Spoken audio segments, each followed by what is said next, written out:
जय हिंद जय बिहार। आज हम उपस्थित हैं एक ऐसे शख्स के साथ जो कि इसके पहले कोई पद पे भी नहीं रहे।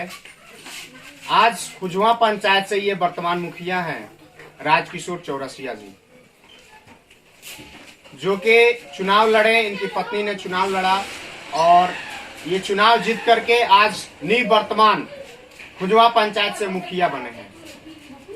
हम सीधे चलते हैं, राजकिशोर जी से बात करते हैं। सबसे पहले आपका स्वागत है हमारे आवाज में भारत चैनल में। जी बहुत बहुत धन्यवाद। मुखिया जी, आप चुनाव लड़े खुजवा पंचायत से, जो इसके पहले मुखिया थे उनको हरा करके आपने मुखिया का पद जो है वो खुजवा पंचायत की जनता ने आपको बहुत स्नेह प्यार आशीर्वाद दिया, तब जाकर के आप मुखिया बने। तो आप जनता के लिए जो वादा किए थे चुनावी दौर में, क्या आप उसको पूरा करने में 5 साल में सक्षम होंगे? सबसे पहले मैं आपके चैनल के माध्यम से अपने पंचायत के तमाम मतदाता बंधुओं को, हमारे जो सहयोगी मित्र रहे हैं, जिनके अथक प्रयास से हमें यह सफलता मिली है, अपने तरफ से और वर्तमान मुखिया श्रीमती आरती देवी जी की तरफ से सभी का आभार व्यक्त करता हूं, हार्दिक अभिनंदन और स्वागत करता हूं। कई एक मुद्दों को लेकर हमने चुनाव लड़ा और मैं इस चीज़ को गंभीरता से लेते हुए फिर स्पष्ट कर देना चाहता हूं कि आने वाले विगत 5 सालों में जो मैंने विभिन्न चैनलों के माध्यम से लोगों तक अपनी बात पहुंचाई है, 100% उस काम को किया जाएगा। और कई एक चैनलों में इसके पहले भी हमने बताया था कि रघुनाथपुर में खुजवा पंचायत यदि अपने कामों के वजह से नंबर 1 नहीं होगा तो फिर मैं दोबारा चुनाव में नहीं जाऊंगा।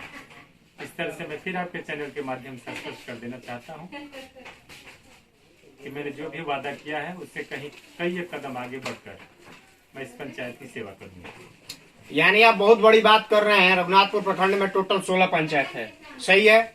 16 पंचायत में इनका कहने का मतलब है कि मैं इतना विकास करूंगा कि 16 पंचायत में सबसे नंबर 1 पे अपने खुजवा पंचायत को लाने का काम करूंगा।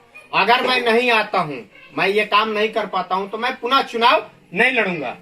स्पष्ट है, इसमें कोई दो राय नहीं। तो सबसे बड़ा मुद्दा आपके पंचायत का क्या है, जिसको आप सबसे पहले, जब आप शपथ ग्रहण आपकी पत्नी कर लेंगी, आप मुखिया पति हैं, कर लेंगे, तो सबसे पहला आपका कार्य क्या होगा पंचायत में?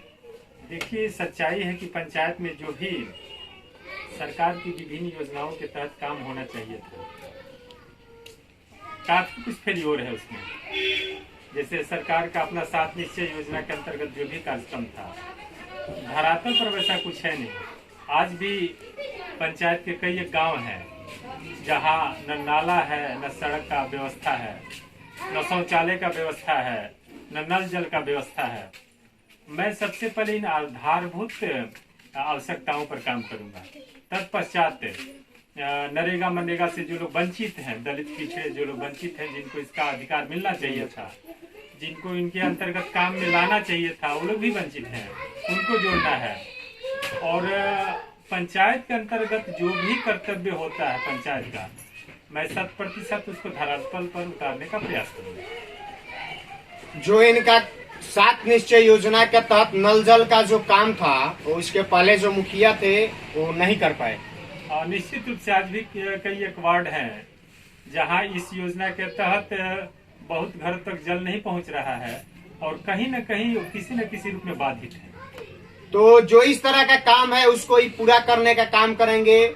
और साथ ही जो नया, जैसे इन्होंने बताया कि गरीब जो है, जो वंचित है, जो शोषित है, जो पिछड़े हैं, तमाम लोग जो इनके पंचायत में हैं, उनको जो व्यवस्था, जो सुविधा मिलनी चाहिए, वो इनके पंचायत में इसके पहले जो मुखिया थे वो नहीं दे पाए, जिसको ये देने का काम करेंगे।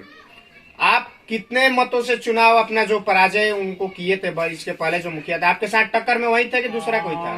दूसरे बड़ी बानू थी जो हमारे ही गांव से बिलोंग करती है जी। लगभग 550 मतों से हमने उनको हराया।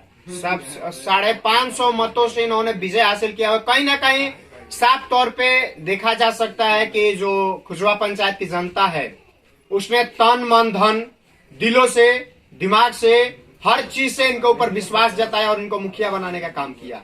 यानी कि जो विश्वास जताया है उस पर मुखिया पति जो है वो बोल रहे हैं कि मैं खरा उतरने का काम करूंगा, 16 पंचायत में सबसे नंबर 1 पे अपने पंचायत को लाने का काम करूंगा।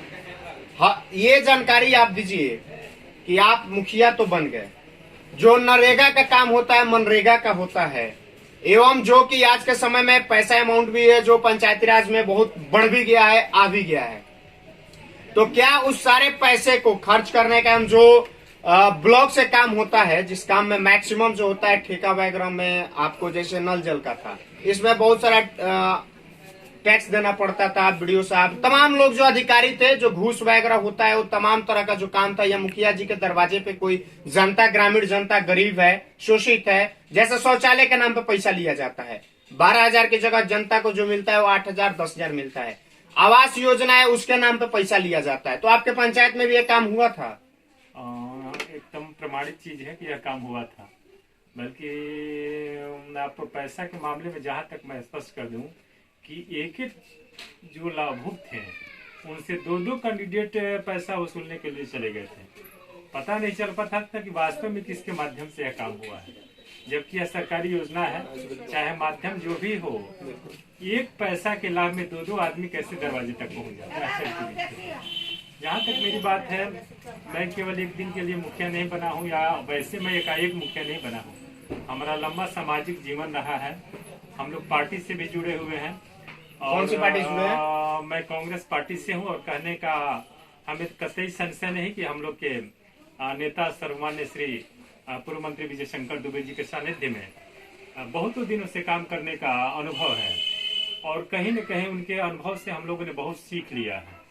और उनका जो विकास का अपना एक पहचान है, कहीं न कहीं उस पहचान को हम अपने स्तर से भी बनाए रखने का अथक प्रयास करेंगे। आपने यहाँ पे सवाल किया दुबे जी का, पूर्व मंत्री है, वर्तमान में विधायक है, लेकिन देखा जाए तो आपके विधानसभा को विधायक नहीं, तो कहीं ना कहीं आपको, आपके विधायक अगर होते आपके विधानसभा के, तो आपको बहुत सारा सपोर्ट करते। आप उस पार्टी से जुड़े हुए हैं, वो है महाराजगंज के। तो आपको लगता है कि आपके जो वर्तमान विधायक हैं, कोई मद आता है, कोई योजना आती है, विधायक मद से भी बहुत सारी योजना होती है जो पंचायत में कराया जाता है, तो कहीं ना कहीं जो यहाँ पे वर्तमान में आरजेडी के विधायक है वो आपको सपोर्ट करेंगे?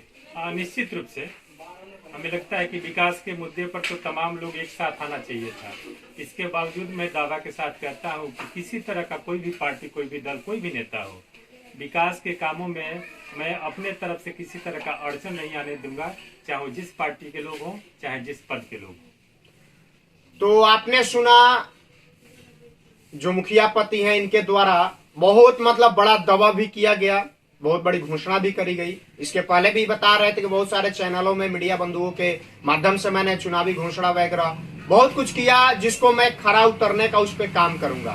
और आगे मैं एक दिन के लिए मुखिया नहीं बना हूं, मैं 5 साल के लिए बना हूं, और आगे भी अगर अच्छा काम करेंगे तो जाहिर सी बात है कि मुखिया बने रहेंगे। जो अच्छा काम करता है उसको जनता बार बार चुनती है, जो नहीं करता है तो उसको जनता पलट देती है। जिस तरह से खुजवा पंचायत में जनता ने पलटने का काम किया, 550 से मतों से इनको विजय बनाने का। अंत में क्या अपील करना चाहेंगे अपने पंचायत की जनता से? अपने तमाम जनता का अभिवादन के साथ मैं अपील करना चाहूंगा कि थोड़ा सा हमें समय देने की आवश्यकता है, और मैंने जो जो वादा किया है आम जनता तक, अपने पंचायत के तमाम लोगों तक, निश्चित रूप से देर सवेर उस चीज को भली भांति धरातल पर उतारा जाएगा। और मैं भी स्पष्ट कर दूं कि पंचायत के अधिकार क्षेत्र के या कर्तव्य क्षेत्र के बाहर भी जो काम बनता है, वो चाहे शिक्षा के क्षेत्र में हो, स्वास्थ्य के क्षेत्र में हो, यानी किसी भी क्षेत्र में हो, हम प्रयास करेंगे कि जिला स्तर से लेकर राज्य स्तर तक कहीं न कहीं किसी माध्यम से उसको भी अपने पंचायत के लोगों को लाभ पहुंचाएं। इस दिशा में भी हम प्रयास करेंगे। तो इनका कहने का साफ तौर से कि पंचायत ही नहीं, जिला लेवल पे, प्रखंड लेवल पे, राज्य लेवल पे कोई काम हो तो जनता जो है, पंचायत की जनता के अलावा बाहर की भी जनता इन्हें याद कर सकती है, इन्हें बुला सकती है, इन्हें आवाज दे सकती है। उसके लिए ही खड़े रहेंगे, दिन हो चाहे रात हो। जब भी आप इनको बुलाइएगा तो राजकिशोर चौरसिया आपके लिए उपस्थित हैं, खड़े हैं। सिर्फ पंचायत के लिए नहीं बल्कि जिले के लिए, प्रदेश के लिए भी, कहीं भी आवाज उठाना हो, कहीं भी लड़ना हो, ये खड़े रहेंगे। तो ये आपने हमारी जो बात थी आज खुजवा पंचायत के मुखिया पति के साथ, हम अपने चैनल के माध्यम से आपको सबसे अंत में और पहले भी आपको बधाई देते हैं कि आपको इस जनता ने मुखिया बनाया। जी जी, आपके चैनल को भी बहुत बहुत धन्यवाद और आभार।